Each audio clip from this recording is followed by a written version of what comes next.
ਖਾਲਸਾ ਵਾਹਿਗੁਰੂ। ਤੂੰ ਖਰਾਬ ਹੋ ਗਈ ਨਾ।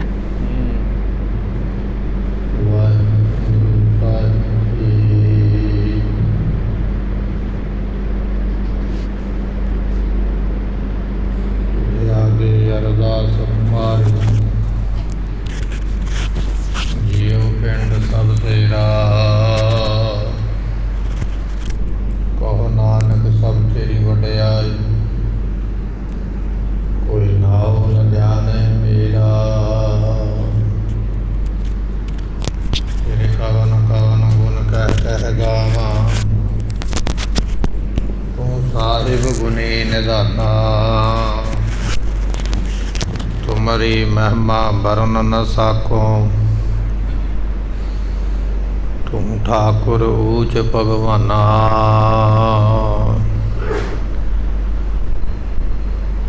ਸਤਿਗੁਰ ਆਇਓ ਸਰਨ ਤੁਹਾਰੀ, ਮਿਲੈ ਸੂਖ ਨਾਮ ਹਰ ਸੋਭਾ।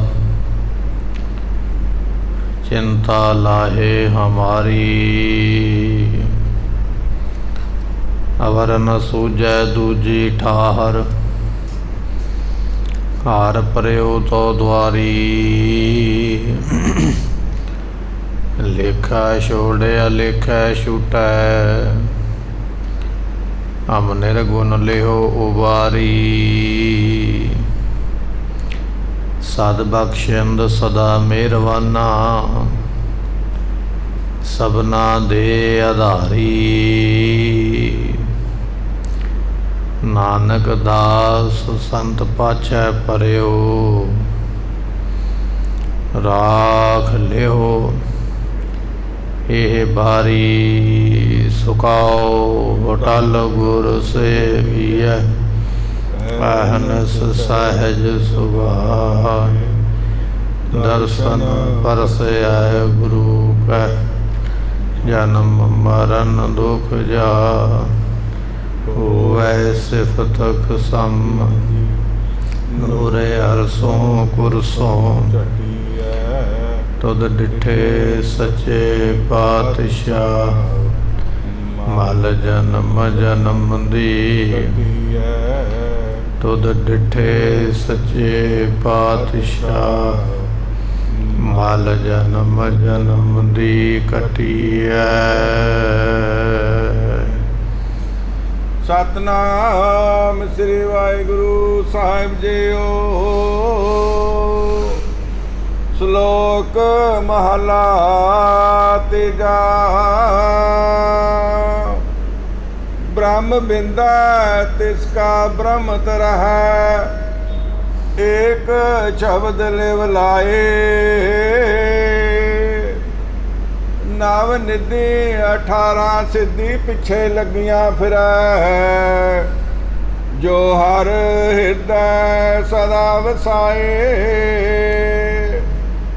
ਬਿਨ ਸਤਿਗੁਰ ਨਾਉ ਨਾ ਪਾਈਐ। ਬੁਝੋ ਕਰ ਵਿਚਾਰ, ਨਾਨਕ ਪੂਰੈ ਭਾਗ ਸਤਿਗੁਰ ਮਿਲਾ। ਸੁਖ ਪਾਏ ਜੁਗ ਚਾਰ, ਬ੍ਰਹਮ ਬਿੰਦਾ ਤਿਸ ਦਾ ਬ੍ਰਹਮਤ ਰਹੈ। ਏਕ ਸ਼ਬਦ ਲਿਵ ਲਾਏ। ਵਾਹਿਗੁਰੂ ਜੀ ਕਾ ਖਾਲਸਾ, ਵਾਹਿਗੁਰੂ ਜੀ ਕੀ ਫਤਿਹ। ਗਰੀਬ ਨਵਾਜ ਸਤਿਗੁਰੂ ਗੁਰੂ ਗ੍ਰੰਥ ਸਾਹਿਬ ਜੀਆਂ ਦੀ ਪਵਿੱਤਰ ਪਾਵਨ ਹਜ਼ੂਰੀ ਅੰਦਰ ਜੁੜ ਮਿਲ ਕਰਕੇ ਬੈਠੀ ਹੋਈ ਗੁਰੂ ਪਿਆਰੀ ਗੁਰੂ ਸਵਾਰੀ ਖਾਲਸਾ ਸਾਧ ਸੰਗਤ ਜੀਓ। ਸਤਿਗੁਰਾਂ ਨੇ ਕਿਰਪਾ ਕਰਕੇ ਇਹ ਮਹਾਨ ਸਤ ਸੰਗਤ ਦੇ ਸੁਭਾਗੇ ਸਮੇਂ ਬਖਸ਼ਿਸ਼ ਕੀਤੇ ਨੇ। ਗੁਰਬਾਣੀ ਪੜ੍ਹ ਸੁਣ ਕੇ ਆਪ ਸੰਗਤਾਂ ਮਨੁੱਖਾ ਜਨਮ ਦੇ ਲਾਹੇ ਪ੍ਰਾਪਤ ਕਰ ਰਹੇ ਸੀ। ਇਸ ਵੇਲੇ ਸਤਿਗੁਰਾਂ ਦੀ ਲੜੀਵਾਰ ਗੁਰਬਾਣੀ ਦੀ ਜੋ ਕਥਾ ਆਪਾਂ ਸਰਵਣ ਕਰਦੇ ਹਾਂ, ਆਓ ਕੁਝ ਸਮੇਂ ਲਈ ਆਪਣੇ ਮਨ ਦੇ ਧਿਆਨ ਨੂੰ ਟਿਕਾਈਏ, ਭਾਵਨਾ ਨਾਲ, ਸ਼ਰਧਾ ਨਾਲ ਸਤਿਗੁਰਾਂ ਦੇ ਬਚਨ ਸਰਵਣ ਕਰੀਏ। ਮਿਲ ਕੇ ਆਖੀਏ ਸਤਨਾਮ ਸ੍ਰੀ ਵਾਹਿਗੁਰੂ ਸਾਹਿਬ ਜੀ। ਸਤਨਾਮ ਸ੍ਰੀ ਵਾਹਿਗੁਰੂ ਸਾਹਿਬ ਜੀਓ। ਸ਼ਲੋਕ ਮਹਲਾ ਤੀਜਾ। ਬ੍ਰਹਮ ਬਿੰਦਾ ਤਿਸ ਦਾ ਬ੍ਰਹਮਤ ਰਹੈ, ਏਕ ਸ਼ਬਦ ਲਿਵ ਲਾਏ। ਤੀਸਰੇ ਪਾਤਸ਼ਾਹ ਗੁਰੂ ਅਮਰਦਾਸ ਮਹਾਰਾਜ ਸਾਹਿਬ ਜੀ ਇਹ ਆਪਾਂ ਨੂੰ ਸ਼ਲੋਕ ਬਖਸ਼ਿਸ਼ ਕਰ ਰਹੇ ਨੇ। 649 ਅੰਗ ਦੇ ਉੱਪਰ ਮਹਾਰਾਜ ਜੀਆਂ ਨੇ ਇਹ ਜੋ ਸ਼ਬਦ ਹੈ ਇਸ ਨੂੰ ਦਰਜ ਕੀਤਾ ਹੈ। ਮਹਾਰਾਜ ਕਹਿਣ ਲੱਗੇ ਏਕ ਸ਼ਬਦ ਲਿਵ ਲਾਏ। ਸ਼ਬਦ ਨਾਮ ਉਪਦੇਸ਼ ਦਾ, ਜਿਨ੍ਹਾਂ ਨੇ ਗੁਰੂ ਦੇ ਉਪਦੇਸ਼ ਦੇ ਵਿੱਚ ਲਿਵ ਲਾਏ, ਆਪਣੀ ਲਿਵ ਨੂੰ ਜੋੜਿਆ, ਬਿਰਤੀ ਨੂੰ ਜੋੜਿਆ, ਧਿਆਨ ਨੂੰ ਜੋੜਿਆ ਹੈ। ਗੁਰੂ ਕੋਲੋਂ ਉਪਦੇਸ਼ ਲੈ ਕੇ ਉਸ ਉਪਦੇਸ਼ ਦੇ ਵਿੱਚ ਜਿਨ੍ਹਾਂ ਨੇ ਧਿਆਨ ਜੋੜਿਆ ਹੈ, ਬਿਰਤੀ ਨੂੰ ਜੋੜਿਆ ਹੈ। ਸਤਿਗੁਰੂ ਪਾਤਸ਼ਾਹ ਕਹਿਣ ਲੱਗੇ ਬ੍ਰਹਮ ਬਿੰਦੈ, ਉਸ ਨੇ ਬ੍ਰਹਮ ਨੂੰ ਬਿੰਦੈ ਕਹੀਏ ਜਾਣਿਆ ਹੈ। ਜਾਣਿਆ ਕਿਹਨੇ ਹੈ? ਜਿਹਨੇ ਗੁਰੂ ਦੇ ਸ਼ਬਦ ਵਿੱਚ ਧਿਆਨ ਜੋੜਿਆ। ਬ੍ਰਹਮ ਨੂੰ ਵੀ ਉਸੇ ਨੇ ਜਾਣਿਆ ਜਿਸ ਦਾ ਧਿਆਨ ਗੁਰੂ ਸ਼ਬਦ ਵਿੱਚ, ਗੁਰੂ ਹੁਕਮ ਵਿੱਚ ਨਹੀਂ ਜੁੜਿਆ, ਉਹ ਬ੍ਰਹਮ ਨੂੰ ਵੀ ਨਹੀਂ ਜਾਣ ਪਾਇਆ ਹੈ। ਸਤਿਗੁਰੂ ਬਖਸ਼ਿਸ਼ ਕਰਦੇ ਬ੍ਰਹਮ ਬਿੰਦੈ, ਉਸ ਨੇ ਬ੍ਰਹਮ ਨੂੰ ਬਿੰਦੈ ਜਾਣਿਆ। ਏਕ ਸ਼ਬਦ ਲਿਵ ਲਾਏ, ਜਿਨ੍ਹਾਂ ਨੇ ਗੁਰੂ ਦੇ ਉਪਦੇਸ਼ ਦੇ ਵਿੱਚ ਆਪਣੇ ਧਿਆਨ ਨੂੰ ਜੋੜਿਆ ਹੈ। ਨਵ ਨਿਧੀ 18 ਸਿੱਧੀ ਪਿੱਛੇ ਲੱਗੀਆਂ ਫਿਰੈ, ਤਿਸ ਦਾ ਬ੍ਰਹਮਤ ਰਹੈ। ਬ੍ਰਹਮਤ ਤੋਂ ਭਾਵ ਬ੍ਰਾਹਮਣ ਪੁਣਾ। ਕੱਲਾ ਕਹਿ ਦੇਣਾ ਮੈਂ ਬ੍ਰਾਹਮਣ ਹਾਂ। ਮਹਾਰਾਜ ਕਹਿਣ ਲੱਗੇ ਬ੍ਰਾਹਮਣ ਕਹਿਣ ਦੇ ਨਾਲ ਗੱਲ ਨਹੀਂ ਬਣਨੀ। ਅਸਲ ਵਿੱਚ ਬ੍ਰਾਹਮਣ ਪੁਣਾ ਤੇਰਾ ਤਾਂ ਹੈ, ਅਸਲੀ ਬ੍ਰਾਹਮਣ ਤਾਂ ਹੈ ਜੇ ਕਰਕੇ ਤੂੰ ਬ੍ਰਹਮ ਨੂੰ ਜਾਣ ਲਿਆ। ਬ੍ਰਾਹਮਣ ਨਾਮ ਬ੍ਰਹਮ ਨੂੰ ਜਾਣਨ ਵਾਲੇ ਦਾ। ਜੇ ਬ੍ਰਹਮ ਨੂੰ ਜਾਣਿਆ ਹੀ ਨਹੀਂ ਫਿਰ ਨਾਮ ਬ੍ਰਾਹਮਣ ਲਿਖਵਾ ਕੇ ਕੀ ਕਰੇਗਾ। ਸਤਿਗੁਰੂ ਪਾਤਸ਼ਾਹ ਕਹਿਣ ਲੱਗੇ ਬ੍ਰਹਮਣੈ ਸੰਗ ਉਦਰਣੰ ਬ੍ਰਹਮ ਕਰਮ ਜੇ ਪੂਰਨ ਹੈ। ਮਹਾਰਾਜ ਨੂੰ ਕਿਸੇ ਨੇ ਸਵਾਲ ਕੀਤਾ ਮਹਾਰਾਜ ਜੇ ਬ੍ਰਾਹਮਣ ਦੀ ਸੰਗਤ ਕਰੀਏ ਤੇ ਤਰ ਜਾਈਦਾ, ਮੁਕਤ ਹੋ ਜਾਈਦਾ। ਮਹਾਰਾਜ ਕਹਿਣ ਲੱਗੇ ਬ੍ਰਾਹਮਣ ਦੀ ਸੰਗਤ ਕਰਕੇ ਮੁਕਤ ਤੇ ਹੋ ਜਾਈਦਾ, ਪਰ ਇਸ ਗੱਲ ਦਾ ਖਿਆਲ ਰੱਖਿਆ ਜਾਵੇ ਕਿ ਬ੍ਰਾਹਮਣ ਜਿਹੜਾ ਨਾ ਆਪਣੇ ਕਰਮਾਂ ਧਰਮਾਂ ਵਿੱਚ ਪੂਰਾ ਹੋਵੇ। ਬ੍ਰਹਮ ਦੀ ਪ੍ਰਾਪਤੀ ਵਾਲਾ ਜਿਹੜਾ ਬ੍ਰਾਹਮਣ ਹੈ ਉਹਦੀ ਸੰਗਤ ਕਰਕੇ ਤਰਿਆ ਜਾਏਗਾ। ਜਿਸ ਨੇ ਹਾਲੇ ਤੱਕ ਪ੍ਰਾਪਤੀ ਨਹੀਂ ਕੀਤੀ ਹੈ, ਕੇਵਲ ਨਾਮ ਹੀ ਬ੍ਰਾਹਮਣ ਲਿਖਾਇਆ ਰਖਾਇਆ, ਤੇ ਐਸੇ ਬ੍ਰਾਹਮਣ ਤੋਂ ਕੁਝ ਪ੍ਰਾਪਤੀ ਨਹੀਂ ਹੈ। ਸਤਿਗੁਰੂ ਪਾਤਸ਼ਾਹ ਕਹਿਣ ਲੱਗੇ ਬ੍ਰਹਮ ਬਿੰਦੈ ਤਿਸ ਦਾ ਬ੍ਰਹਮਤ ਰਹੈ। ਜਿਸ ਨੇ ਬ੍ਰਹਮ ਨੂੰ ਬਿੰਦੈ ਕਹੀਏ ਜਾਣ ਲਿਆ ਹੈ, ਅਸਲ ਵਿੱਚ ਉਹਦਾ ਬ੍ਰਾਹਮਣ ਪੂਰਾ ਭਾਈ ਪੂਰਾ ਹੈ। ਉਹ ਹੈ ਬ੍ਰਾਹਮਣ ਇੱਕ ਸ਼ਬਦ ਵਿੱਚ, ਇੱਕ ਉਪਦੇਸ਼ ਵਿੱਚ, ਜਿਹਨੇ ਲਿਵ ਧਿਆਨ ਨੂੰ ਜੋੜਿਆ ਹੈ। ਨਵ ਨਿਧੀ 18 ਸਿੱਧੀ ਪਿੱਛੇ ਲੱਗੀਆਂ ਫਿਰੈ, ਜੋ ਹਰ ਹਿਰਦੈ ਸਦਾ ਵਸਾਏ। ਸਤਿਗੁਰੂ ਬਖਸ਼ਿਸ਼ ਕਰਦੇ ਜਿਸ ਨੇ ਹਰੀ ਹਰ ਪਰਮੇਸ਼ਰ ਨੂੰ ਆਪਣੇ ਹਿਰਦੇ ਵਿੱਚ ਵਸਾਇਆ ਹੈ। ਪਰਮੇਸ਼ਰ ਦੇ ਨਾਮ ਨੂੰ ਸਦਾ ਵਾਸਤੇ ਜਿਹਨੇ ਵਸਾ ਲਿਆ, ਸਦਾ ਵਾਸਤੇ ਆਪਣੇ ਮਨ ਦੇ ਵਿੱਚ ਨਾਮ ਦਾ ਕਿਣਕਾ ਜਿਨ੍ਹਾਂ ਨੇ ਬੀਜ ਲਿਆ ਹੈ। ਮਹਾਰਾਜ ਫਰਮਾਉਂਦੇ ਕਹਿਣ ਲੱਗੇ ਜੋ ਹਰ ਹਿਰਦੈ ਸਦਾ ਵਸਾਏ। ਜਿਸ ਨੇ ਸਦਾ ਵਾਸਤੇ ਆਪਣੇ ਹਿਰਦੇ ਵਿੱਚ ਪਰਮੇਸ਼ਰ ਦੇ ਨਾਮ ਨੂੰ ਵਸਾਇਆ, ਉਹਨੂੰ ਪ੍ਰਾਪਤ ਕੀ ਹੁੰਦਾ? ਨਵ ਨਿਧੀ 9 ਨਿਧੀਆਂ 18 ਸਿੱਧੀ 18 ਸਿੱਧੀਆਂ ਜਿਹੜੀਆਂ ਨੇ ਉਹਦੇ ਪਿੱਛੇ ਲੱਗ ਕੇ ਤੁਰੀਆਂ ਫਿਰਦੀਆਂ, ਕਿਉਂਕਿ ਉਹ ਰੱਬ ਦਾ ਭਗਤ, ਰੱਬ ਦੇ ਘਰ ਪ੍ਰਵਾਨ ਹੋਇਆ, ਸਫਲਾ ਹੋਇਆ।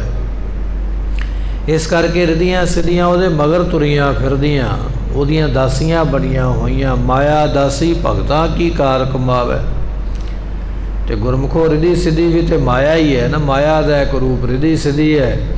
ਮਹਾਰਾਜ ਕਹਿਣ ਲੱਗੇ ਮਾਇਆ ਕਹਿ ਲਈਏ, ਰਿਧੀ ਸਿੱਧੀ ਕਹਿ ਲਈਏ, ਪਦਾਰਥ ਕਹਿ ਲਈਏ, ਉਹਨਾਂ ਗੁਰਮੁਖਾਂ ਦੇ ਪਿੱਛੇ ਪਿੱਛੇ ਤੁਰੇ ਫਿਰਦੇ, ਪਿੱਛੇ ਲੱਗੇ ਫਿਰਦੇ, ਜਿਨ੍ਹਾਂ ਨੇ ਸਦਾ ਵਾਸਤੇ ਪਰਮੇਸ਼ਰ ਨੂੰ ਹਿਰਦੇ 'ਚ ਵਸਾ ਲਿਆ। ਅਸੀਂ ਪਰਮੇਸ਼ਰ ਨੂੰ ਭੁਲਾਉਂਦੇ ਹਾਂ, ਪਦਾਰਥਾਂ ਵੱਲੇ ਦੌੜਦੇ ਹਾਂ। ਨਾ ਪਦਾਰਥ ਪ੍ਰਾਪਤ ਹੋਇਆ, ਨਾ ਪਰਮੇਸ਼ਰ ਪ੍ਰਾਪਤ ਹੋਇਆ। ਗੁਰਮੁਖ ਪਦਾਰਥਾਂ ਪਿੱਛੇ ਨਹੀਂ, ਪਰਮੇਸ਼ਰ ਪਿੱਛੇ ਦੌੜਦੇ ਨੇ। ਪਰਮੇਸ਼ਰ ਨੂੰ ਪਾਲਿਆ ਹੈ ਤੇ ਪਦਾਰਥ ਉਹਨਾਂ ਦੇ ਪਿੱਛੇ ਤੁਰੇ ਫਿਰਦੇ। ਉਹਨਾਂ ਦੇ ਦੋਨੇ ਲੋਕ ਹੀ ਸਫਲੇ ਹੋ ਗਏ। ਪਰਲੋਕ ਪਰਮਾਤਮਾ ਦੀ ਪ੍ਰਾਪਤੀ ਨਾਲ, ਇਹ ਲੋਕ ਸਾਰੀਆਂ ਵਸਤੂਆਂ ਦੇ ਨਾਲ। ਅਸੀਂ ਇਹ ਲੋਕ ਦੇ ਪਦਾਰਥਾਂ ਵੀ ਨੂੰ ਨਹੀਂ ਲੈ ਸਕੇ ਤੇ ਪਰਲੋਕ ਵਿੱਚ ਵੀ ਪਰਮਾਤਮਾ ਨੂੰ ਕਿੱਥੇ ਲੈ ਲਵਾਂਗੇ। ਸਤਿਗੁਰੂ ਪਾਤਸ਼ਾਹ ਕਹਿਣ ਲੱਗੇ, ਭਾਈ ਜਿਹਨੇ ਉਸ ਪਰਮਾਤਮਾ ਨੂੰ ਸਦਾ ਆਪਣੇ ਮਨ ਵਿੱਚ ਵਸਾ ਲਿਆ ਹੈ, ਉਹਦੇ ਪਿੱਛੇ ਰਦੀਆਂ ਸਦੀਆਂ ਤੁਰੀਆਂ ਫਿਰਦੀਆਂ ਹਨ। ਬਿਨ ਸਤਿਗੁਰ ਨਾਉ ਨਾ ਪਾਈਐ। ਮਹਾਰਾਜ ਬਖਸ਼ਿਸ਼ ਕਰਦੇ, ਕਹਿਣ ਲੱਗੇ, ਭਾਈ ਗੁਰੂ ਬਿਨਾ ਨਾਮ ਨਹੀਂ ਜੇ ਮਿਲਦਾ। ਹੱਟੀ ਚਲੇ ਜਾਓ, ਵਿਚਾਰ ਚਲੇ ਜਾਓ, ਕਰਿਆਨੇ ਕੋਲ ਚਲੇ ਜਾਓ, ਸੁਨਿਆਰੇ ਕੋਲ ਚਲੇ ਜਾਓ, ਜੋਹਰੀ ਕੋਲ ਚਲੇ ਜਾਓ, ਪਰ ਨਾਮ ਗੁਰੂ ਤੋਂ ਬਿਨਾ ਨਹੀਂ ਮਿਲਦਾ। ਹੱਟੀ ਦੁਕਾਨ ਤੋਂ ਪ੍ਰਾਪਤ ਨਹੀਂ ਹੁੰਦਾ। ਬਿਨ ਸਤਿਗੁਰ ਨਾਉ ਨਾ ਪਾਈਐ। ਗੁਰੂ ਤੋਂ ਬਿਨਾ ਕਿਸੇ ਨੂੰ ਨਾਮ ਪ੍ਰਾਪਤ ਨਹੀਂ ਹੋਇਆ ਹੈ। ਬੁਝੋ ਕਰ ਵਿਚਾਰ। ਇਸ ਗੱਲ ਦੀ ਵਿਚਾਰ ਜਿੰਨੀ ਮਰਜ਼ੀ ਆਪਣੇ ਮਨ ਵਿੱਚ ਕਰ ਲਵੋ। ਜਦੋਂ ਵਿਚਾਰ ਕਰੋਗੇ ਤੇ ਇਸ ਗੱਲ ਨੂੰ ਬੁੱਝੋਗੇ, ਜਾਣੋਗੇ। ਨਾਮ ਲੈਣ ਵਾਸਤੇ ਗੁਰੂ ਬਣਾਉਣਾ ਪੈਂਦਾ ਹੈ। ਗ੍ਰੰਥ ਪੜ੍ਹਿਆ, ਵਿਦਿਆ ਪੜ੍ਹਿਆ ਨਾਮ ਨਹੀਂ ਮਿਲ ਜਾਂਦਾ। ਸਾਖੀਆਂ ਅਸੀਂ ਜਦੋਂ ਸਰਵਣ ਕਰਦੇ ਆ ਨਾ, ਅਸੀਂ ਸਾਖੀ ਨੂੰ ਇੱਕੇ ਪਹਿਲੂ ਤੋਂ ਹੀ ਸਰਵਣ ਕਰਦੇ ਆ, ਇੱਕ ਪਾਸਿਓਂ ਹੀ। ਪਰ ਉਹ ਸਾਖੀ ਦੇ ਸਮਝਣ ਦੇ ਕਈ ਕਾਰਨ ਹੁੰਦੇ, ਕਈ ਪਹਿਲੂ ਹੁੰਦੇ। ਜਿਵੇਂ ਅੱਜ ਬਚਨ ਆ ਗਿਆ ਹੈ, ਗੁਰੂ ਬਿਨਾ ਨਾਮ ਨਹੀਂ ਮਿਲਦਾ। ਗੁਰੂ ਧਾਰਨ ਕਰਨਾ ਪੈਂਦਾ ਹੈ। ਜਿੰਨਾ ਚਿਰ ਗੁਰੂ ਧਾਰਨ ਨਹੀਂ ਕੀਤਾ, ਵਿਦਿਆ ਭਾਵੇਂ ਕਿੰਨੀ ਪੜ੍ਹੀ ਹੈ, ਗ੍ਰੰਥ ਭਾਵੇਂ ਕਿੰਨੇ ਪੜ੍ਹੇ ਨੇ, ਧਰਮ ਕਰਮ ਦੀਆਂ ਗੱਲਾਂ ਬੜੀਆਂ ਕਰਦਾ, ਦੁਨੀਆ ਨੂੰ ਉਪਦੇਸ਼ ਬਹੁਤਾ ਦਿੰਦਾ, ਪਰ ਇਹ ਗੱਲ ਯਾਦ ਰੱਖ, ਗੁਰੂ ਬਿਨਾ ਨਾਮ ਨਹੀਂ ਹੋ ਮਿਲਿਆ। ਤੇ ਸਾਡੇ ਸਾਹਮਣੇ ਸਾਖੀ ਨਾ ਅਜਾਮਲ ਦੀ ਆ ਜਾਂਦੀ। ਅਜਾਮਲ ਜਾਤ ਦਾ ਵੀ ਬ੍ਰਾਹਮਣ ਹੈ। ਤੇ ਦੂਜੀ ਗੱਲ ਇਹ ਆ ਵੀ ਉਹ ਗ੍ਰੰਥ ਬੜੇ ਪੜ੍ਹਿਆ ਹੋਇਆ, ਵਿਦਵਾਨ ਹੈ। ਜਿਹੜਾ ਰਾਜੇ ਦੀ ਸਭਾ ਵਿੱਚ ਜਾ ਕੇ, ਰਾਜੇ ਦੀ ਕਚਹਿਰੀ ਵਿੱਚ ਜਾ ਕੇ ਕਥਾ ਕਰਦਾ, ਉਹ ਨਿੱਕਾ ਮੋਟਾ ਕਥਾਕਾਰ ਥੋੜ੍ਹੀ ਹੋਵੇਗਾ। ਆਪਣੇ ਸਮੇਂ ਦਾ ਬੜਾ ਮਸ਼ਹੂਰ ਹੋਵੇਗਾ, ਬੜੇ ਉਹਨੇ ਗ੍ਰੰਥ ਪੜ੍ਹੇ ਹੋਣਗੇ, ਬੜੀ ਉਹਦੇ ਕੋਲ ਵਿਦਿਆ ਹੋਵੇਗੀ।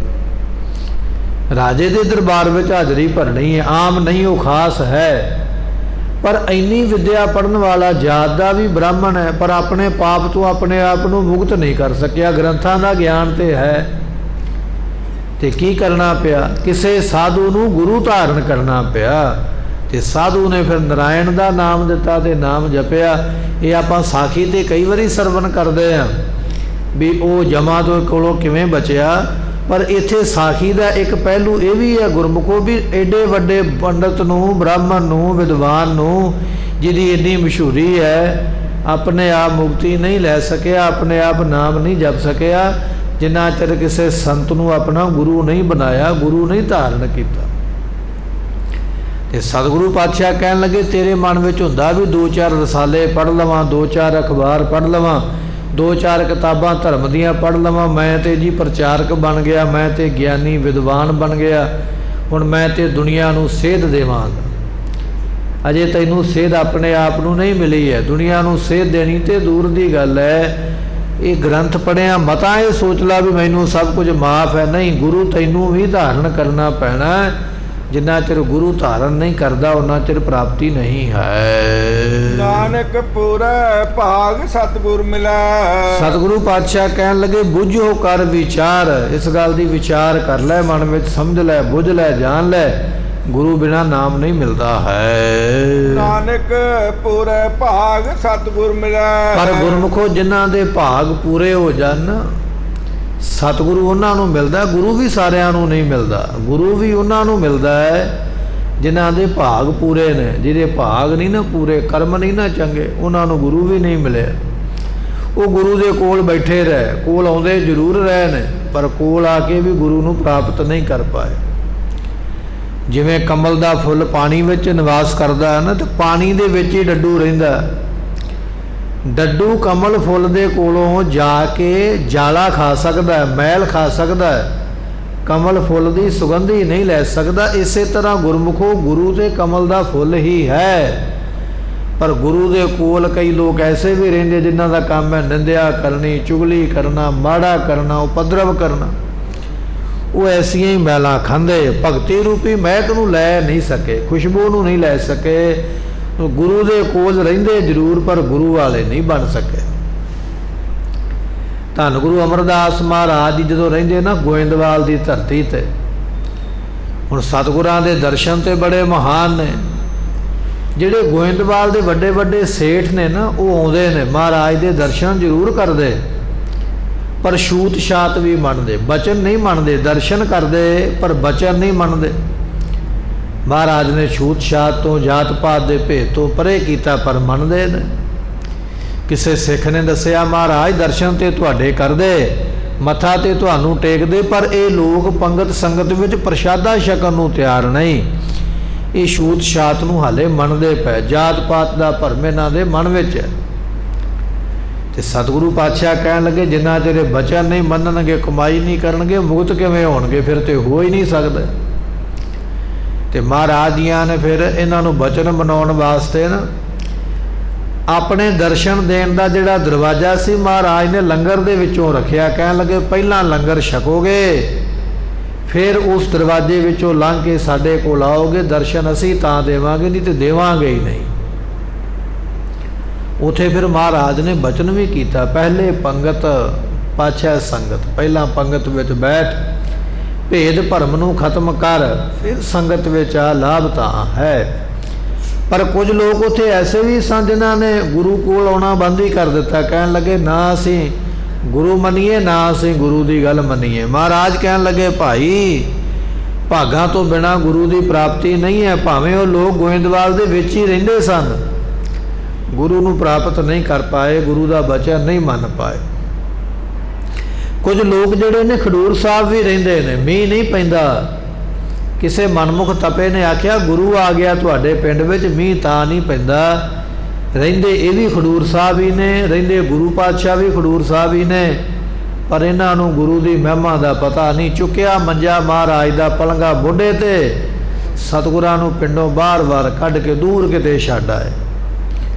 ਮਹਾਰਾਜ ਕਹਿਣ ਲੱਗੇ, ਭਾਈ ਪੂਰਿਆਂ ਭਾਗਾਂ ਬਿਨਾਂ ਪ੍ਰਾਪਤੀ ਨਹੀਂ ਹੈ। ਗੁਰੂ ਭਾਵੇਂ ਕੋਲ ਵੀ ਆ ਜਾਵੇ, ਪਿੰਡ ਵਿੱਚ ਵੀ ਆ ਕੇ ਰਹਿਣ ਲੱਗ ਪਵੇ, ਤਾਂ ਵੀ ਐਸੇ ਲੋਕ ਗੁਰੂ ਦੀ ਮਹਿਮਾ ਨੂੰ ਪ੍ਰਾਪਤ ਨਹੀਂ ਕਰ ਸਕਦੇ, ਗੁਰੂ ਨਹੀਂ ਪ੍ਰਾਪਤ ਕਰ ਸਕੇ।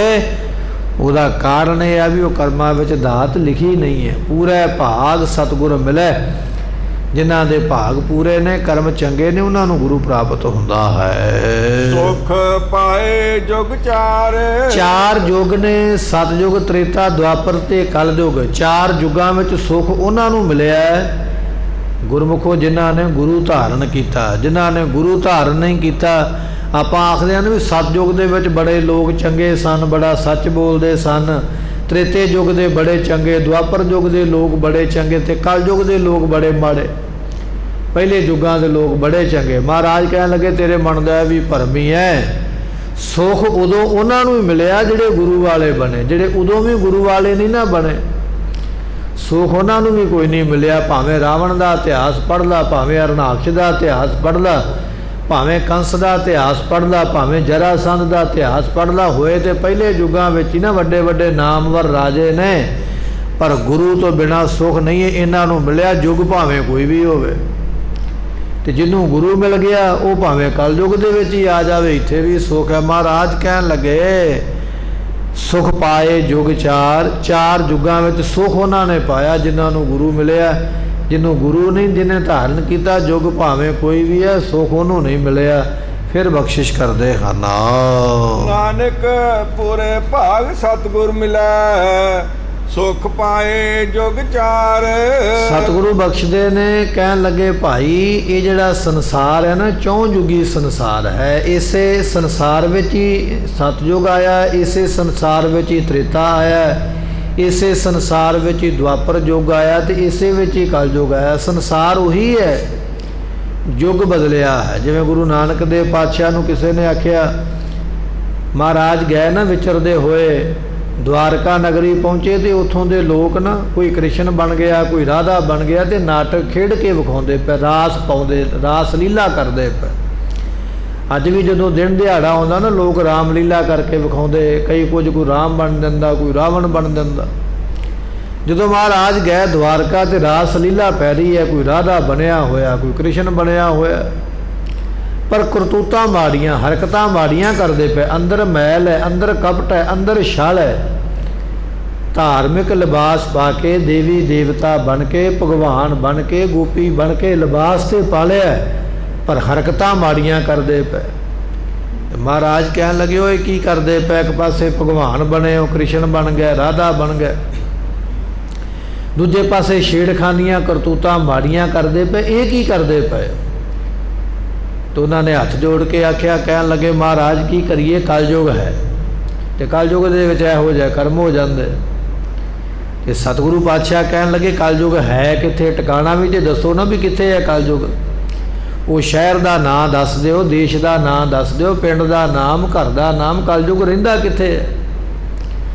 ਮਹਾਰਾਜ ਦਾ ਬਚਨ ਸੁਣ ਕੇ ਚੁੱਪ ਕਰ ਗਏ। ਮਹਾਰਾਜ ਕਹਿਣ ਲੱਗੇ, ਸੇਈ ਚੰਦ ਚੜ੍ਹੇ ਸੇ ਤਾਰੇ, ਸੋਈ ਦੁਨੀਅਰ ਤਪਤ ਰਹਿ।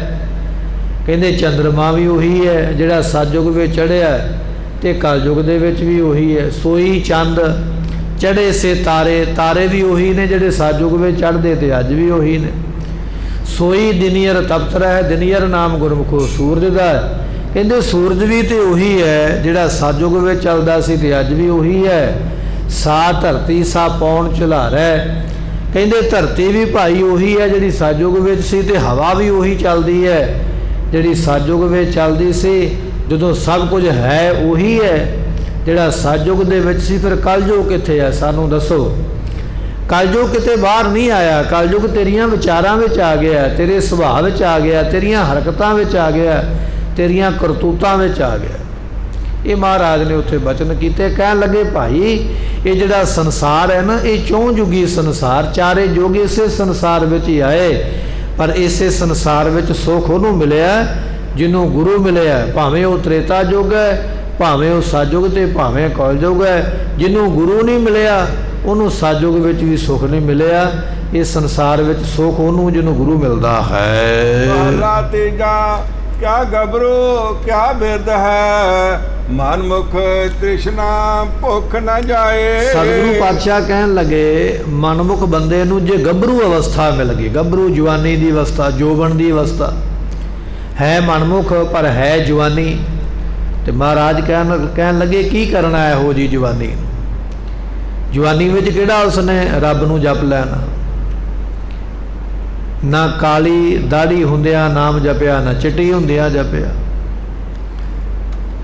ਸਤਿਗੁਰੂ ਪਾਤਸ਼ਾਹ ਕਹਿਣ ਲੱਗੇ, ਮਨਮੁਖ ਬੰਦਾ ਜੇ ਜਵਾਨ ਹੈ ਤੇ ਤਾਂ ਕੀ ਕਰੀਏ ਉਹਦੀ ਜਵਾਨੀ ਨੂੰ? ਜਵਾਨੀ ਵੀ ਤੇ ਉਹਨੇ, ਜੇ ਸਿਰ ਰਚ ਰਚ ਬਾਂਧਤ ਪਾਗ, ਸੋ ਸਿਰ ਚੁੰਚ ਸਵਾਰੈ ਕਾਗ। ਬਚਨ ਹੈ ਨਾ ਬਾਣੀ ਦਾ। ਜਵਾਨੀ ਵਿੱਚ ਬੜੀ ਪੱਗ ਠੋਕ ਠੋਕ ਕੇ ਬਣਦਾ, ਬੜਾ ਸੋਹਣਾ ਆਪਣੇ ਆਪ ਨੂੰ ਬਣਾਉਂਦਾ। ਮਹਾਰਾਜ ਕਹਿਣ ਲੱਗੇ, ਬਨੇਰੇ ਤੇ ਬੈਠਾ ਕਾਂ ਵੀ ਨਾ ਆਪਣੀ ਚੁੰਝ ਬਨੇਰੇ ਦੇ ਨਾਲ ਇੱਧਰ ਉੱਧਰ ਮਾਰਦਾ, ਸਾਫ਼ ਕਰਦਾ ਪਿਆ ਹੈ।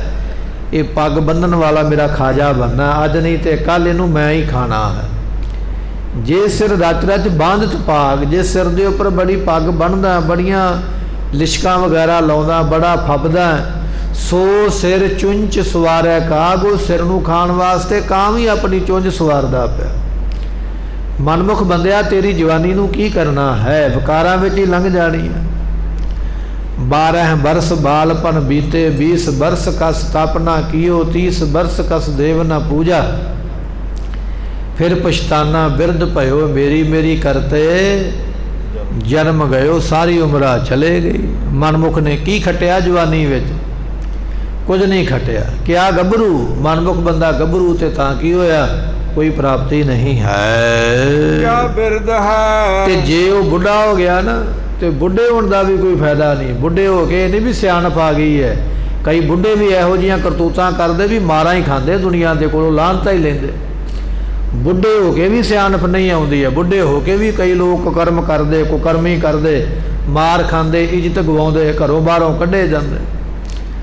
ਮਨਮੁਖ ਬੰਦਾ ਜੇ ਜਵਾਨੀ ਦੀ ਅਵਸਥਾ ਵਿੱਚ ਤਾਂ ਕੀ ਹੋਇਆ, ਜੇ ਬੁੱਢਾ ਹੋ ਗਿਆ ਤੇ ਤਾਂ ਕੀ ਹੋਇਆ? ਨਾ ਜਵਾਨੀ ਵਿੱਚ ਕੁਝ ਖਟਿਆ, ਨਾ ਬੁਢੇਪੇ ਵਿੱਚ ਕੁਝ ਖਟਿਆ। ਨੈਨੋ ਨੀਰ ਬਹਿ ਤਨ ਖੀਨਾ ਭੈ, ਕੇਸ ਦੁੱਧਵਾਨੀ ਰੂਦਾ ਕੰਠ ਸ਼ਬਦ ਨਹੀਂ ਉਚਰੈ। ਬੁੱਢਾ ਤੇ ਹੋ ਗਿਆ, ਅੱਖਾਂ ਜਵਾਬ ਦੇ ਗਈਆਂ, ਕੰਨ ਜਵਾਬ ਦੇ ਗਏ, ਸਰੀਰ ਹੱਥ ਪੈਰ ਜਵਾਬ ਦੇ ਗਿਆ। ਕਿਆ ਕਰੇ ਪਰ ਮਹਾਰਾਜ ਕਹਿਣ ਲੱਗੇ ਕਮਾਈ ਕੋਈ ਨਹੀਂ ਕੀਤੀ, ਐਵੇਂ ਹੀ ਚਲਾ ਗਿਆ ਉਹ ਵੀ ਸਮਾਂ। ਸਤਿਗੁਰੂ ਪਾਤਸ਼ਾਹ ਕਹਿਣ ਲੱਗੇ ਮਨਮੁਖ ਬੰਦੇ ਦੀ ਜਵਾਨੀ ਵੀ ਕਿਸੇ ਕੰਮ ਨਹੀਂ ਆਈ, ਮਨਮੁਖ ਦਾ ਬੁਢੇਪਾ ਵੀ ਕਿਸੇ ਕੰਮ ਨਹੀਂ ਆਇਆ, ਉਹ ਵੀ ਐਵੇਂ ਵਿਕਾਰਾਂ ਵਿੱਚ ਤੇ ਜਵਾਨੀ ਵੀ ਵਿਕਾਰਾਂ ਵਿੱਚ ਗਵਾਲੀ ਹੈ। ਮਨਮੁਖ ਤ੍ਰਿਸ਼ਨਾ ਭੁੱਖ ਨਾ ਜਾਏ। ਕਿਉਂਕਿ ਮਨਮੁਖ ਬੰਦੇ ਦੀ ਤ੍ਰਿਸ਼ਨਾ ਦੀ ਭੁੱਖ ਜਵਾਨੀ ਵਿੱਚ ਮੁੱਕੀ ਨਹੀਂ। ਜਵਾਨੀ ਵਿੱਚ ਵੀ ਦਿਨੇ ਰਾਤ ਭੱਜਾ ਫਿਰਿਆ ਵੀ ਆਹ ਵੀ ਬਣਾ ਲਵਾਂ, ਆਹ ਵੀ ਬਣਾ ਲਵਾਂ, ਪੁੱਤਰਾਂ ਨੂੰ ਆਹ ਦੇ ਦੇਵਾਂ, ਅੱਗੇ ਮੇਰੇ ਪੋਤਰੇ ਹੋਣਗੇ ਉਹਨਾਂ ਨੂੰ ਆਹ ਦੇ ਦੇਵਾਂ। ਨਹੀਂ ਤ੍ਰਿਸ਼ਨਾ ਬੁੱਝੀ ਜਵਾਨੀ ਵਿੱਚ ਭੱਜਦਿਆਂ, ਹੁਣ ਬੁੱਢਾ ਹੋ ਗਿਆ, ਪੁੱਤ ਪੋਤਰੇ ਵੀ ਹੋ ਗਿਆ, ਦੇ ਵੀ ਸਾਰਾ ਕੁਝ ਦਿੱਤਾ, ਪਰ ਹਾਲੇ ਵੀ ਕਹਿੰਦਾ ਵੀ ਜਿਹੜੀ ਗੱਲ ਬਣਾਉਣੀ ਸੀ ਉਹ ਨਹੀਂ ਬਣੀ, ਹਾਲੇ ਹੋਰ ਥੋੜੀ ਦੌੜ ਲਾ ਲਵਾਂ, ਹੋਰ ਥੋੜਾ ਭੱਜ ਲਵਾਂ। ਭੱਜਦਾ ਤੇ ਬੜਾ। ਮਨਮੁਖ ਬੰਦੇ ਦੀ ਨਾ ਤ੍ਰਿਸ਼ਨਾ ਖਤਮ ਹੋਈ, ਨਾ ਭੁੱਖ ਖਤਮ ਹੋਈ, ਨਾ ਜਵਾਨੀ ਵਿੱਚ ਖਤਮ ਹੋਈ, ਨਾ ਬੁਢੇਪੇ ਵਿੱਚ ਖਤਮ ਹੋਈ। ਹਾਲੇ ਹੋਰ ਚਾਹੁੰਦਾ, ਹਾਲੇ ਹੋਰ ਚਾਹੁੰਦਾ ਹੈ। ਤ੍ਰਿਸ਼ਨਾ ਬਿਰਲੇ ਹੀ ਕੀ ਬੁਝੀ ਹੈ, ਕੋਟ ਜੋੜੇ ਲਾਖ ਕਰੋੜੇ ਮਨ ਨਾ ਹੋ ਰੇ, ਪਰੇ ਪਰੇ ਹੀ ਕੋ ਲੁਝੀ ਹੈ। ਅੱਗੇ ਤੋਂ ਅੱਗੇ ਤ੍ਰਿਸ਼ਨਾ ਵੱਧਦੀ ਹੈ, ਨਾ ਕਿ ਘਟਦੀ ਹੈ। ਸਤਿਗੁਰੂ ਪਾਤਸ਼ਾਹ ਕਹਿਣ ਲੱਗੇ ਇਹ ਮਨਮੁਖ ਬੰਦੇ ਦੀ ਹਾਲਤ ਹੈ। ਗੁਰਮੁਖ ਸ਼ਬਦੇ ਰਤਿਆ। ਪਰ ਜਿਨ੍ਹਾਂ ਨੇ ਸ਼ਬਦ ਦੇ ਨਾਲ ਰਤਿਆ ਕਹੀਏ ਪ੍ਰੇਮ ਕੀਤਾ, ਜਿਹੜੇ ਗੁਰੂ ਦੇ ਉਪਦੇਸ਼ ਨੂੰ ਪ੍ਰੇਮ ਦੇ ਨਾਲ ਮੰਨਦੇ ਨੇ, ਪ੍ਰੇਮ ਦੇ ਨਾਲ ਜਿਨ੍ਹਾਂ ਨੇ ਗੁਰੂ ਦੇ ਉਪਦੇਸ਼ ਨੂੰ ਮੰਨਿਆ ਹੈ, ਸ਼ੀਤਲ ਹੋਏ ਆਪ ਗਵਾਏ। ਉਹਨਾਂ ਨੇ ਆਪਣੇ ਅੰਦਰੋਂ ਆਪਾ ਭਾਵ ਗਵਾਇਆ। ਗੁਰਮੁਖਾਂ ਨੇ ਆਪਾ ਭਾਵ ਹੰਕਾਰ ਲਿਆ, ਗਵਾ ਪਰੇ ਕਰ ਲਿਆ। ਸੀਤਲ ਹੋਏ, ਉਹਨਾਂ ਨੂੰ ਸ਼ਾਂਤੀ ਪ੍ਰਾਪਤ ਹੋਈ ਹੈ, ਅੰਦਰੋਂ ਸੀਤਲ ਹੋ ਗਏ, ਅੰਦਰ ਵੀ ਠੰਡ ਹੋ ਗਈ। ਅੰਦਰੋਂ ਤ੍ਰਿਸ਼ਨਾ ਅਗਨ ਬੁਝੀ, ਹਰ ਅੰਮ੍ਰਿਤ ਸਰ ਨਹਾਤਾ। ਗੁਰੂ ਦੇ ਨਾਮ ਰੂਪੀ ਸਰੋਵਰ ਵਿੱਚ ਇਸ਼ਨਾਨ ਕਰਕੇ ਅੰਦਰੋਂ ਤ੍ਰਿਸ਼ਨਾ ਬੁਝੀ ਗਈ, ਖਤਮ ਹੀ ਹੋ ਗਈ। ਮਹਾਰਾਜ ਕਹਿਣ ਲੱਗੇ ਗੁਰਮੁਖ ਸ਼ਬਦੇ ਰਤਿਆ, ਜਿਹੜੇ ਗੁਰਮੁਖ ਨੇ ਸ਼ਬਦ ਵਿੱਚ ਰਤੇ ਰੰਗੇ ਗਏ, ਪ੍ਰੇਮ ਕਰਦੇ, ਸੀਤਲ ਹੋਏ, ਉਹਨਾਂ ਦੇ ਅੰਦਰ ਸੀਤਲਤਾ ਹੀ ਵਰਤੀ ਹੈ, ਉਹਨਾਂ ਦੇ ਅੰਦਰ ਸ਼ਾਂਤੀ ਵਰਤੀ ਹੈ। ਆਪ ਗਵਾਏ, ਆਪਾ ਭਾਵ ਹੰਕਾਰ ਉਹਨਾਂ ਨੇ ਗਵਾ ਲਿਆ ਹੈ। ਅੰਦਰ ਤ੍ਰਿਪਤ ਸੰਤੋਖਿਆ। ਮਹਾਰਾਜ ਕਹਿਣ ਲੱਗੇ ਉਹ ਜਿਹੜੇ ਗੁਰਮੁਖ ਨੇ ਨਾ ਭਾਈ, ਅੰਦਰੋਂ ਅੰਦਰ ਜਿਹੜਾ ਉਹਨਾਂ ਦਾ ਅੰਤःਕਰਨ ਹੈ ਨਾ, ਅੰਤःਕਰਨ ਉਹਨਾਂ ਦਾ ਸੀਤਲ ਹੋ ਗਿਆ, ਅਤੇ ਬਾਹਰੋਂ ਵੀ ਉਹਨਾਂ ਨੂੰ ਕਹਿ ਲਈਏ ਸੰਤੋਖ ਪ੍ਰਾਪਤ ਹੋਇਆ। ਬਾਹਰੋਂ ਵੀ ਸੰਤੋਖੇ ਗਏ, ਬਾਹਰੋਂ ਵੀ ਸੰਤੋਖ ਰੱਖਿਆ, ਅੰਦਰੋਂ ਵੀ ਉਹ ਸੀਤਲ ਹੋ ਗਏ। ਐਸੀਆਂ ਦਾਤਾਂ ਉਹਨਾਂ ਨੂੰ ਪ੍ਰਾਪਤ ਹੁੰਦੀਆਂ, ਅੰਦਰੋਂ ਵੀ ਠੰਡੇ, ਬਾਹਰੋਂ ਵੀ ਠੰਡੇ। ਮਹਾਰਾਜ ਫਿਰ ਬਖਸ਼ਿਸ਼ ਕਰਦੇ ਹਨ। ਅੰਦਰ ਤ੍ਰਿਪਤ ਸੰਤੋਖਿਆ। ਸਤਿਗੁਰੂ ਪਾਤਸ਼ਾਹ ਕਹਿਣ ਲੱਗੇ ਅੰਦਰੋਂ ਤ੍ਰਿਪਤ ਹੋ ਗਏ, ਅੰਦਰੋਂ ਰੱਜ ਗਏ, ਨਾ ਅੰਦਰੋਂ ਭੁੱਖ ਰਹੀ ਹੈ, ਨਾ ਬਾਹਰੋਂ ਭੁੱਖ ਰਹੀ, ਅੰਦਰਲੀਆਂ ਬਾਹਰਲੀਆਂ ਭੁੱਖਾਂ ਹੀ ਮਰ ਗਈਆਂ। ਐਸਾ ਸੰਤੋਖ ਪ੍ਰਾਪਤ ਹੋਇਆ ਕਿਸੇ ਪਦਾਰਥ ਦੀ, ਨਾ ਅੰਦਰੋਂ ਭੁੱਖ ਹੈ ਨਾ ਬਾਹਰੋਂ ਹੈ। ਕਈ ਵਾਰੀ ਅਸੀਂ ਬਾਹਰੋਂ ਨਾ ਜ਼ਰੂਰ ਕਰਦੇ ਹਾਂ, ਨਹੀਂ ਚਾਹੀਦਾ, ਨਹੀਂ ਹੋਣਾ ਚਾਹੀਦਾ, ਮੈਂ ਤਾਂ ਬੜਾ ਰੱਜਿਆ, ਪਰ ਅੰਦਰ ਲੋਭ ਦਾ ਕੁੱਤਾ ਭੌਂਕਦਾ ਰਹਿੰਦਾ ਹੈ। ਅੰਦਰੋਂ ਚਾਹੁੰਦਾ ਵੀ ਮਿਲੇ ਪਰ ਬਾਹਰੋਂ ਕਹਿੰਦਾ ਨਹੀਂ। ਗੁਰਮੁਖ ਜਿਹੜੇ ਨੇ ਉਹ ਬਾਹਰੋਂ ਵੀ ਰੱਜੇ ਨੇ, ਅੰਦਰੋਂ ਵੀ ਰੱਜੇ ਨੇ, ਸਦਾ ਵਾਸਤੇ ਤ੍ਰਿਪਤ ਹੋ ਜਾਂਦੇ ਹਨ। ਫਿਰ ਭੁੱਖ ਨਾ ਲੱਗੇ ਆਏ। ਉਹਨਾਂ ਨੂੰ ਸਾਰੀ ਉਮਰ ਨਾ ਅੰਦਰੋਂ ਭੁੱਖ ਤੇ ਨਾ ਬਾਹਰੋਂ ਭੁੱਖ ਲੱਗਦੀ ਨਹੀਂ ਹੈ, ਭੁੱਖਾਂ ਸਾਰੀਆਂ ਮਿਟ ਗਈਆਂ, ਮੁੱਕ ਗਈਆਂ। ਐਸੀ ਦਾਤ ਪ੍ਰਾਪਤ ਹੁੰਦੀ ਹੈ। ਨਾਨਕ ਜੇ ਗੁਰਮੁਖ ਕਰੇ ਸੋ ਪ੍ਰਵਾਨ ਹੈ, ਜੋ ਨਾਮ ਰਹੈ ਲਿਵ ਲਾਏ। ਜੋ ਗੁਰਮੁਖ ਕਾਰਜ ਕਰਦੇ ਨੇ ਨਾਮ ਜਪਣ ਦਾ, ਕਹਿੰਦੇ ਭਾਈ ਉਹ ਨਾਮ ਜਪਣ ਦਾ ਕਾਰਜ ਤੇ ਪ੍ਰਵਾਨ ਹੀ ਹੈ। ਅੰਮ੍ਰਿਤ ਵੇਲੇ ਜਪਿਆ, ਦੁਪਹਿਰੇ ਜਪਿਆ, ਸ਼ਾਮ ਜਪਿਆ, ਰਾਤ ਜਪਿਆ, ਤੁਰੇ ਜਾਂਦੇ ਜਪਿਆ, ਬੈਠੇ ਜਪਿਆ, ਲੰਮੇ ਪਿਆ ਜਪਿਆ, ਗੁਰਮੁਖ ਜਪਦੇ ਪਏ। ਜੇ ਗੁਰਮੁਖ ਕਰੇ ਸੋ ਪ੍ਰਵਾਨ ਹੈ, ਉਹਨਾਂ ਦਾ ਸਭ ਕੁਝ ਕੀਤਾ ਹੋਇਆ ਪ੍ਰਵਾਨ ਹੈ। ਜੋ ਨਾਮ ਰਹਿ ਲਿਵ ਲਾਏ, ਜਿਨ੍ਹਾਂ ਦੀ ਨਾਮ ਦੇ ਵਿੱਚ ਲਿਵ ਲੱਗੀ ਹੈ, ਨਾਮ ਦੇ ਵਿੱਚ ਜਿਨ੍ਹਾਂ ਦਾ ਧਿਆਨ ਜੁੜਿਆ, ਉਹਨਾਂ ਦਾ ਸਭ ਕੁਝ ਕੀਤਾ ਪ੍ਰਵਾਨ ਹੈ, ਕਿਉਂਕਿ ਉਹ ਰੱਬ ਦੀ ਦਰਗਾਹ ਵਿੱਚ ਪ੍ਰਵਾਨ ਹੋਏ ਨੇ, ਸਫਲੇ ਹੋਏ ਹਨ। ਕੌੜੇ ਹਉ ਬਲਿਹਾਰੀ ਤਿਨ ਕੋ ਜੋ ਗੁਰਮੁਖ ਸਿੱਖਾ। ਸਤਿਗੁਰੂ ਪਾਤਸ਼ਾਹ ਬਖਸ਼ਿਸ਼ ਕਰਦੇ, ਅਸੀਂ ਉਹਨਾਂ ਤੋਂ ਬਲਿਹਾਰ ਜਾਂਦੇ, ਕੁਰਬਾਨ ਜਾਂਦੇ, ਸਦਕੇ ਜਾਂਦੇ। ਇਹ ਪੌੜੀ ਗੁਰੂ ਰਾਮਦਾਸ ਪਾਤਸ਼ਾਹ ਨੇ ਉਚਾਰੀ ਹੈ ਕਹਿਣ ਲੱਗੇ ਜੋ ਮੁਖੀ ਗੁਰਾਂ ਦਾ ਉਪਦੇਸ਼ ਲੈ ਕੇ ਸਿੱਖਿਆ ਲੈਂਦੇ ਨਾ ਗੁਰੂ ਕੇ ਸਿੱਖ ਭਾਈ, ਉਹਨਾਂ ਤੋਂ ਵੀ ਕੁਰਬਾਨ ਜਾਈਏ। ਚਲੋ ਚੱਲੇ ਤੇ ਹੈ ਨਾ ਰਸਤੇ ਦੇ ਉੱਪਰ, ਬੈਠੇ ਤੇ ਨਹੀਂ ਨਾ ਇੱਕ ਜਗ੍ਹਾ ਦੇ ਉੱਪਰ। ਜਿਹੜੇ ਚੱਲੇ ਨੇ ਮੰਜ਼ਿਲ ਤੇ ਪਹੁੰਚਣਗੇ, ਅੱਜ ਨਹੀਂ ਤੇ ਕੱਲ ਪਹੁੰਚ ਜਾਣਗੇ, ਕਦੇ ਤੇ ਪਹੁੰਚਣਗੇ। ਜਿਹੜੇ ਗੁਰੂ ਦੀ ਸਿੱਖਿਆ ਲੈਣ ਵਾਸਤੇ ਗੁਰੂ ਕੇ ਸਿੱਖ ਮੁਖੀ ਗੁਰਾਂ ਦੀ ਭਾਲ ਕਰਦੇ ਪਏ, ਜਗਿਆਸੂ ਬਣੇ ਹੋਏ, ਜਾਂ ਜਿਨ੍ਹਾਂ ਨੂੰ ਉਪਦੇਸ਼ ਮਿਲਿਆ ਕਮਾਈ ਕਰਦੇ ਪਏ, ਐਸੇ ਗੁਰੂ ਕੇ ਸਿੱਖ ਭਾਈ ਧਨ ਹਨ, ਉਹਨਾਂ ਨੂੰ ਧਨ ਕਹਿਣਾ ਬਣਦਾ ਹੈ। ਜੋ ਹਰ ਨਾਮ ਧਿਆਇਂਦੇ ਤਿਨ ਦਰਸ਼ਨ ਪਿਖਾ। ਜਿਹੜੇ ਹਰੀ ਹਰ ਪਰਮੇਸ਼ਰ ਦਾ ਨਾਮ ਧਿਆਉਂਦੇ ਨੇ ਆਪਣੇ ਮਨ ਦੇ ਧਿਆਨ ਦੇ ਨਾਲ, ਜਿਨ੍ਹਾਂ ਨੇ ਨਾਮ ਨੂੰ ਧਿਆਇਆ ਹੈ, ਤਿੰਨ ਦਰਸ਼ਨ ਪਿੱਖਾਂ, ਐਸੇ ਮਹਾਂਪੁਰਖਾਂ ਦੇ ਦਰਸ਼ਨ ਪ੍ਰਾਪਤ ਹੋ ਜਾਣ, ਉਹਨਾਂ ਦੇ ਦਰਸ਼ਨ ਮਿਲ ਜਾਣ। ਕਿਹਨਾਂ ਦੇ ਦਰਸ਼ਨ ਮਿਲਣ? ਜਿਨ੍ਹਾਂ ਨੇ ਤੇਰੇ ਨਾਮ ਨੂੰ ਧਿਆਇਆ ਹੈ। ਤੇ ਬਚਨ ਆਪਾਂ ਪੜ੍ਹਦੇ ਆ ਨਾ, ਸਈ ਪਿਆਰੇ ਮੇਲ ਜਿਨ੍ਹਾਂ ਮਿਲਿਆ ਤੇਰਾ ਨਾਮ ਚਿੱਤ ਆਵੇ। ਜਿਨ੍ਹਾਂ ਨੇ ਤੇਰੇ ਦਰਸ਼ਨਾਂ ਦੀ ਪਿਆਸਾ ਨੂੰ ਪ੍ਰਾਪਤ ਕਰ ਲਿਆ, ਜਿਹੜੇ ਤੇਰੇ ਨਾਮ ਨੂੰ ਜਪਣ ਵਿੱਚ ਲੱਗੇ ਹੋਏ, ਐਸੇ ਗੁਰਮੁਖਾਂ ਦੇ ਦਰਸ਼ਨ ਪ੍ਰਾਪਤ ਹੋ ਜਾਣ। ਤੇ ਪਾਤਸ਼ਾਹ ਕਹਿਣ ਲੱਗੇ ਉਹਨਾਂ ਦੇ ਦਰਸ਼ਨ ਸਫਲੇ ਨੇ, ਸਾਧ ਕੇ ਸੰਗ ਨਹੀਂ ਕਿਛ ਕਾਲ, ਦਰਸਤ ਭੇਟਤ ਹੋਤ ਨਿਹਾਲ। ਐਸੇ ਗੁਰਮੁਖ ਜਿਹੜੇ ਉਹ ਨਿਹਾਲ ਹੋਣ ਵਾਲੇ, ਨਿਹਾਲ ਕਰਨ ਵਾਲੇ ਹਨ। ਸੁਣ ਕੀਰਤਨ ਹਰ ਗੁਣ ਰਵਾ, ਹਰ ਜਸ ਮਨ ਲਿਖਾ। ਮੈਂ ਗੁਰਮੁਖਾਂ ਦੇ ਕੋਲੋਂ ਬੈਠ ਕੇ ਕੀਰਤਨ ਸੁਣਾ, ਸੁਣ ਕੀਰਤਨ, ਕੀਰਤਨ ਸੁਣਾ ਗੁਰਮੁਖਾਂ ਕੋਲੋਂ ਬੈਠ ਕੇ ਗੁਰੂ ਦੀ ਸੰਗਤ ਵਿੱਚ। ਤੇ ਪਾਤਸ਼ਾਹ ਕਹਿਣ ਲੱਗੇ ਹਰ ਗੁਣ ਰਵਾਂ, ਪਰਮੇਸ਼ਰ ਦੇ ਗੁਣਾਂ ਨੂੰ ਆਪਣੀ ਜ਼ੁਬਾਨ ਦੇ ਨਾਲ ਜਪਾਂ, ਇਹ ਵੀ ਦਾਤ ਮਿਲ ਜਾਵੇ। ਕੀਰਤਨ ਵੀ ਸੁਣਾ, ਪਰਮੇਸ਼ਰ ਦੇ ਗੁਣਾਂ ਨੂੰ ਵੀ ਜਪਾਂ, ਗੁਣਾਂ ਨੂੰ ਗਾਵਾਂ, ਐਸੀ ਦਾਤ ਪ੍ਰਾਪਤ ਹੋਵੇ। ਹਰ ਨਾਮ ਸਲਾਹੀ ਰੰਗ ਸਿਓ, ਹਰ ਜਸ ਮਨ ਲਿਖਾ, ਮਨ ਕਰਕੇ ਪਰਮੇਸ਼ਰ ਦੇ ਜਸ ਨੂੰ ਲਿਖਾਂ ਕਾਗਜ਼ ਦੇ ਉੱਪਰ। ਪਰਮੇਸ਼ਰ ਦਾ ਨਾਮ ਲਿਖਣਾ, ਬਾਣੀ ਲਿਖਣੀ ਭਾਈ, ਇਹ ਵੀ ਵੱਡੀ ਸੇਵਾ ਹੈ। ਮਹਾਨ ਗੁਰਸਿੱਖ ਬਾਬਾ ਦੀਪ ਸਿੰਘ ਨੇ ਗੁਰਬਾਣੀ ਲਿਖਣ ਦੀ ਸੇਵਾ ਕੀਤੀ ਹੈ। ਮਹਾਨ ਗੁਰਸਿੱਖ ਭਾਈ ਮਨੀ ਸਿੰਘ ਜੀਆਂ ਨੇ ਗੁਰਬਾਣੀ ਲਿਖਣ ਦੀ ਸੇਵਾ ਕੀਤੀ ਹੈ। ਭਾਈ ਸਾਹਿਬ ਭਾਈ ਗੁਰਦਾਸ ਜੀਆਂ ਨੇ ਗੁਰਬਾਣੀ ਲਿਖਣ ਦੀ ਸੇਵਾ ਕੀਤੀ ਹੈ।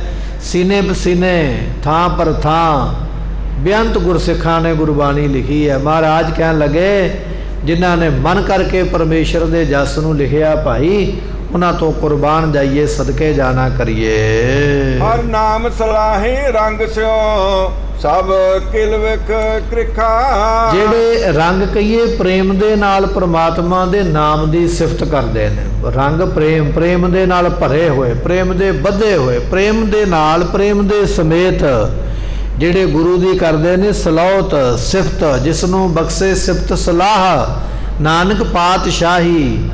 ਪਾਤਸ਼ਾਹੋ, ਉਹਦੇ ਬਾਦਸ਼ਾਹਾਂ ਦਾ ਵੀ ਬਾਦਸ਼ਾਹ ਹੈ, ਜਿਸ ਨੂੰ ਤੂੰ ਆਪਣੀ ਸਿਫਤ ਬਖਸ਼ਿਸ਼ ਕੀਤੀ ਹੈ। ਜਿਹੜਾ ਸਿੱਖ ਅੰਮ੍ਰਿਤ ਵੇਲੇ ਉੱਠ ਕੇ ਜਪਜੀ ਸਾਹਿਬ ਦੇ ਪਾਠ ਵਿੱਚ ਜੁੜ ਗਿਆ, ਸੁਖਮਨੀ ਸਾਹਿਬ ਦੇ ਪਾਠ ਵਿੱਚ ਜੁੜਿਆ ਹੋਇਆ, ਐਸਾ ਗੁਰਸਿੱਖ ਕਹਿਣ ਲੱਗੇ ਉਹ ਕਈਆਂ ਬਾਦਸ਼ਾਹਾਂ ਨਾਲੋਂ ਚੰਗਾ ਹੈ।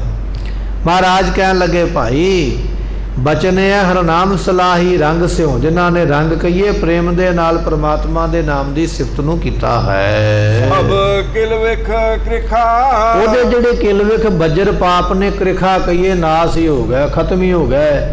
ਬੱਜਰ ਪਾਪ ਵੱਡਾ ਪਾਪ, ਬੱਜਰ ਤੋਂ ਭਾਵ ਹੁੰਦਾ ਵੱਡੀ ਕੁਰੈਤ, ਵੱਡਾ ਗੁਨਾਹ। ਨਿੱਕੇ ਮੋਟੇ ਤੇ ਮਾਫ ਹੁੰਦੇ, ਪਰ ਨਾਮ ਜਪਣ ਵਾਲਿਆਂ ਦੇ ਬੱਜਰ ਪਾਪ ਵੀ ਮਾਫ ਹੋ ਜਾਂਦੇ।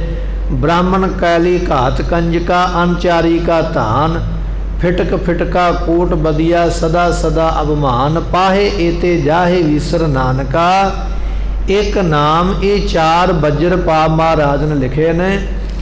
ਬ੍ਰਾਹਮਣ ਤੋਂ ਭਾਵ ਹੁੰਦਾ ਗੁਰਮੁਖੋ ਕਿਸੇ ਬ੍ਰਹਮ ਗਿਆਨੀ ਸਾਧੂ ਦੀ ਹੱਤਿਆ ਕਰਨੀ, ਇਹ ਬੱਜਰ ਪਾਪ ਹੈ। ਬੰਦਗੀ ਕਰਨ ਵਾਲੇ, ਨਾਮ ਜਪਣ ਵਾਲੇ ਦਾ ਕਤਲ ਕਰ ਦੇਣਾ, ਕਰਵਾ ਦੇਣਾ, ਇਹ ਹੈ ਬੱਜਰ ਪਾਪ ਬ੍ਰਾਹਮਣ। ਤੇ ਦੂਜਾ ਬਚਨ ਹੈ ਕੈਲੀ ਘਾਤ, ਗਊ ਦੀ ਹੱਤਿਆ ਕਰਨੀ, ਇਹ ਦੂਜਾ ਵੱਡਾ ਪਾਪ ਮੰਨਿਆ ਗਿਆ।